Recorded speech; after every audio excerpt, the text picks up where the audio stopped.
So, ayun yun sa atin, no? Pinakataas. Ewan ko paano nilang bababayan. Ang gagawin nito? Ayun, tumaas yun.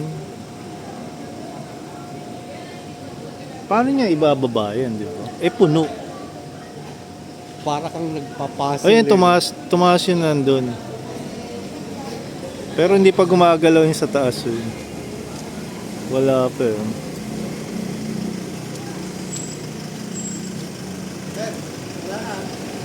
Ato, puno na raw. O yun, tumaas yun. Ayun, ayun. Paano yung gagawin yun? Ah, uurong to. Uurong siguro yan. Tingnan natin kung paano gagawin yan. Para instead na 5 lang, nagiging 20 ata yung ano niya. Pwede mag-park dyan sa maliit na yan. Ayun o, yung kanina tumaas o. Yun o, doon galing. So eto, papasok ata ito doon. Lilipat. O, yun nga, lilipat. Ang galing.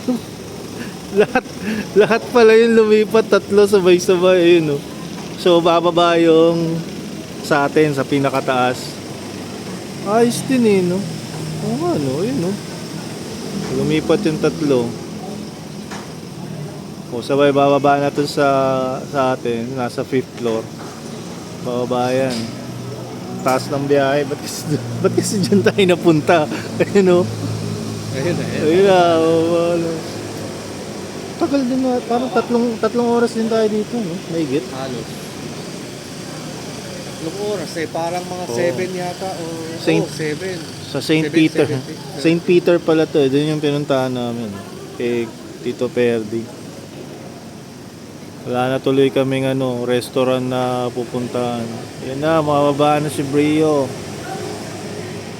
Paano kaya kung yung minivan? Pasok na pasok dyan yun. No? Maluwang pa. Oo. Oo. Kaso mas mataas yun.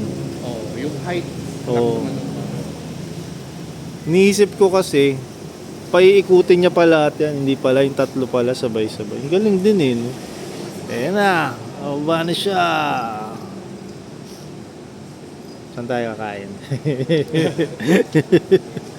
Galing na naisip ng St. Peter. Ito dapat gayahin ng mga mall, no? Oo. Ganito, no? Yan, o kaya yung mga pala, condo or apartment. Galing. Sino kaya naggumawa nito? Galing na engineer niya, no? Yun, uwi na kami. Yun lang.